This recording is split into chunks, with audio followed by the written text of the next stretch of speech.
there are examples. So when I talked with Tyler, he said you have examples of minutes that may reflect what you're thinking, and then minutes that may not. And there has been a significant change since I got on the board in May to now in the structure of the minutes, the content that's put in there. So I'd just like to maybe hear from our village attorney on what is required, what is allowed, and then see how the members of the board feel about, do we want to stick to minimum, or is there other things we'd like to see in the minutes? Well, under the statute, it's pretty vague. It says that under 6125, it says the village, it shall be the village clerk's duty to keep full minutes of the proceedings of the board of trustees, and it does not, statute does not define what full minutes means. So really, the question here is how detailed the minutes should be.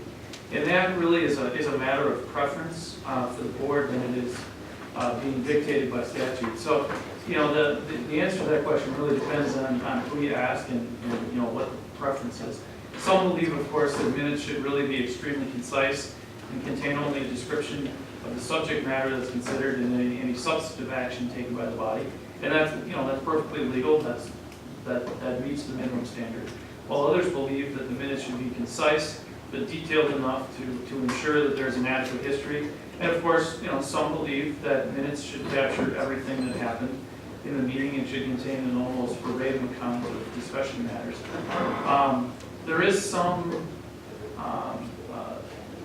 sort of things to watch out for if you want to go on that extreme or that end of it, that in a sort of a freewheeling conversation like we just had over the last hour, it's difficult for someone to capture every comment, and then the things that do show up in the minutes become what quote unquote happened at the meeting. But that's tempered a little bit by the fact that we have a great policy here in Shorewood where we videotape everything, of course, so we can always go back and look at the tape if there's any issue.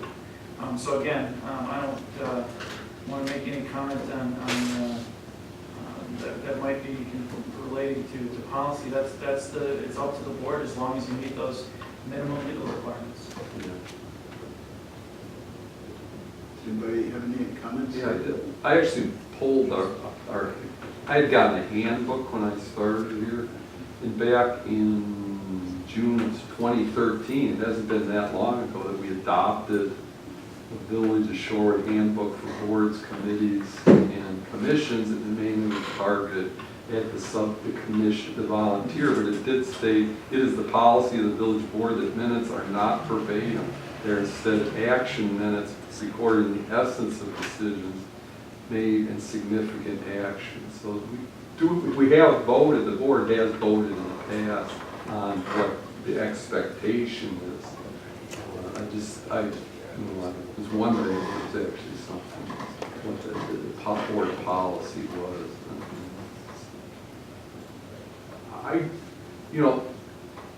I like concise minutes. I like, because it's hard, if you're going to making position statements for, first of all, the clerk to actually capture accurately what's being said, as we've seen how much time we've had sometimes had to spend editing, and it still doesn't capture everybody's comments. One thing I would like to see in minutes is that as we get written reports, that the things say a staff report dated, so instead of just saying it was approved, that people know there's a record, there's a document to go back to look for. It's like, what were they looking at? Because we just, the motion is just we approved it, but what did we approve? What was it? That would be one thing I'd like to see. I'd like to, I generally refer to the Department of Justice of the State of Wisconsin's Guide to Open Meetings, which on page 22 states, although Wisconsin Statute 19.883 does not indicate how detailed the record of motions and votes should be, the general legislative policy of the Open Meetings Law is that, quote, the public is entitled to the fullest and most complete information regarding the affairs of government, as is compatible with the conduct of governmental business. In light of that policy, it seems clear that a governmental body's record should provide the public with a reasonably intelligible description the essential substantive elements of every motion made, who initiated and seconded the motion, the outcome of any vote, and how each member voted. When you look at the open meetings law and you look at the beginning and the intent of the open meetings law is that government is, we're here doing the public's business, and we need to err on the side of being more open and more transparent. We do videotape, and I believe there was a connection made, well, now that we're videotaping, we don't need to have detailed minutes. And while the videotape is great to have, and great as a resource for people to go back to, and I'm sure many of us go back to the videotape frequently to review how our discussions went.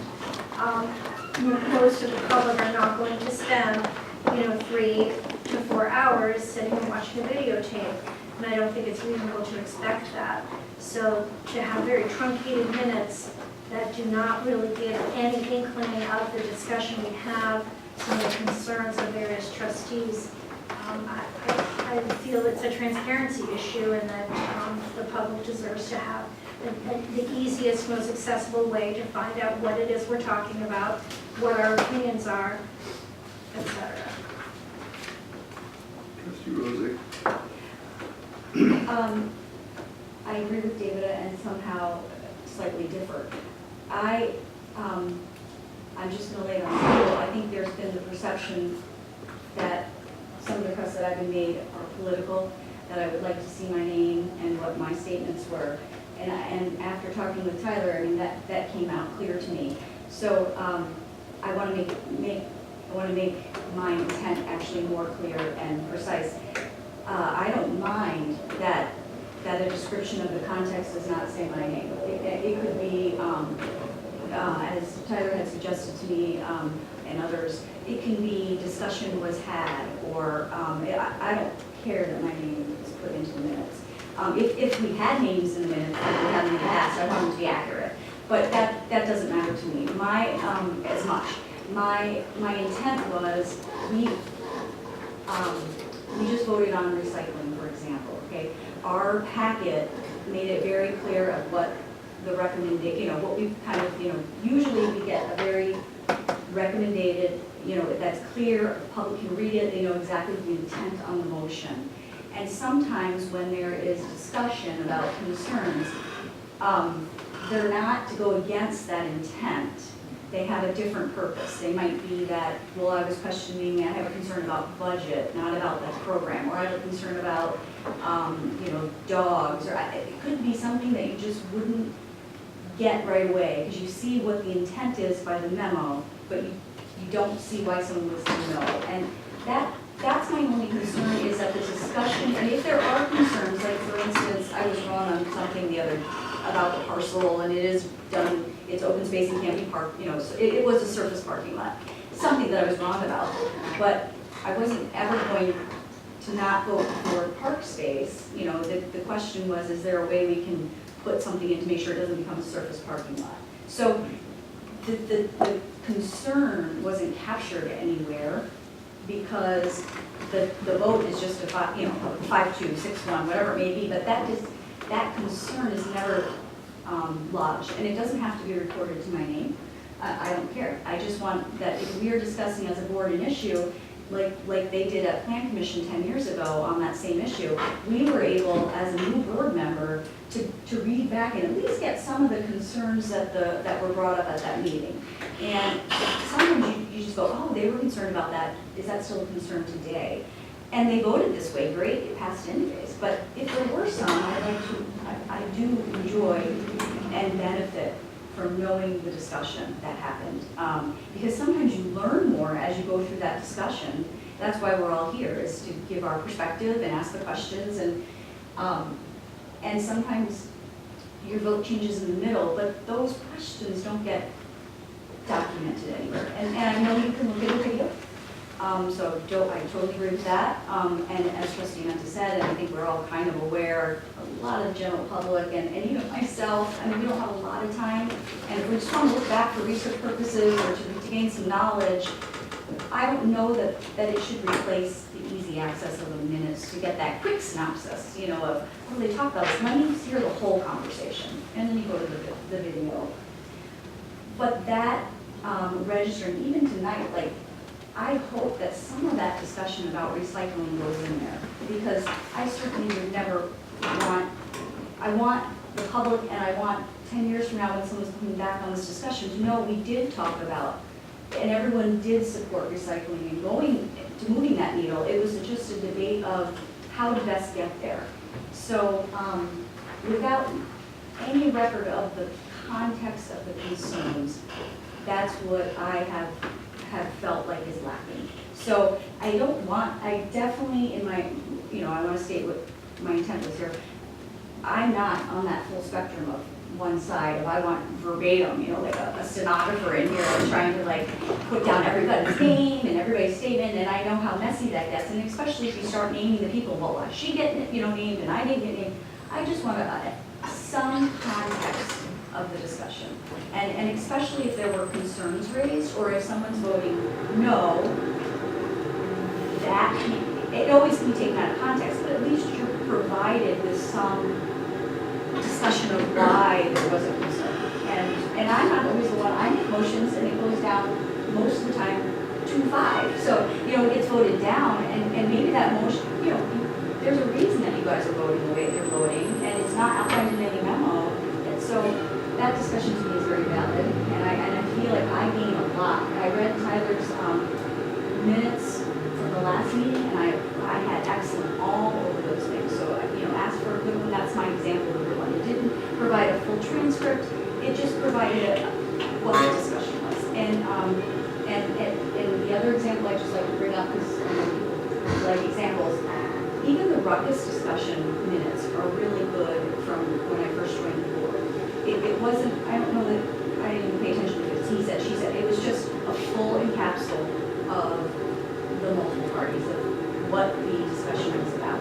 And the vote went how the vote went, and that was great. It went how the memo outlined it, but the discussion was at least a glimpse of what the trustees were talking about was available. And everybody knows I do use the minutes from multiple levels of government. That's what I'm used to reading to get my background for something. And then I can always investigate further by looking at a video or, asking for a document that may be mentioned, as Mike said, in the minutes, which would be very helpful. Then you can go further, but just providing enough context where you feel like you got to boost the conversation and the support. That was my intent in this conversation. And maybe I don't know how to phrase that to make a different policy.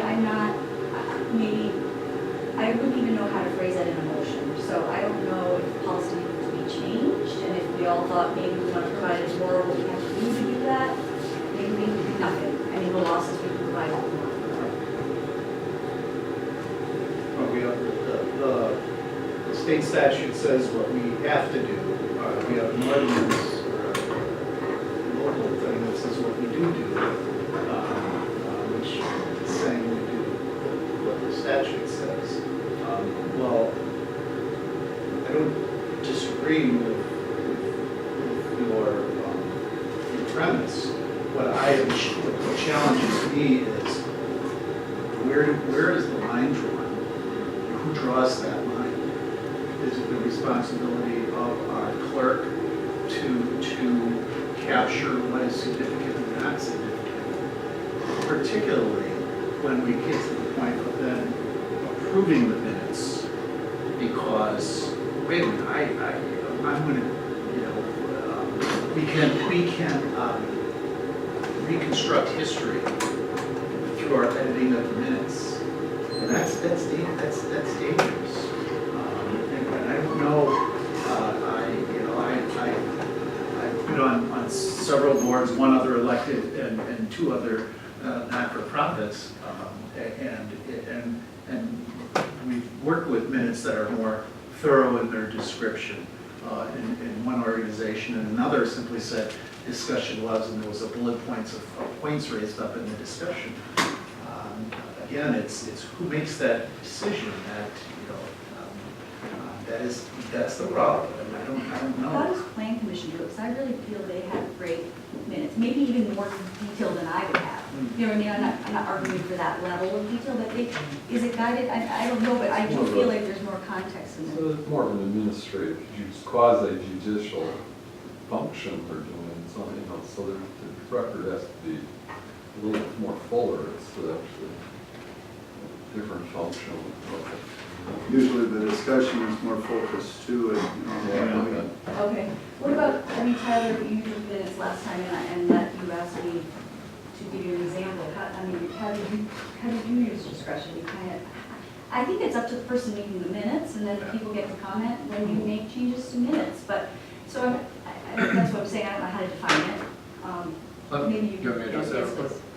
Yeah, well, first of all, Tanya will, as village clerk, will do whatever is asked upon her as far as record keeping. She does, you know, a great job as far as whatever the board advises as far as what kind of minutes. I know Tanya is more than happy to do that.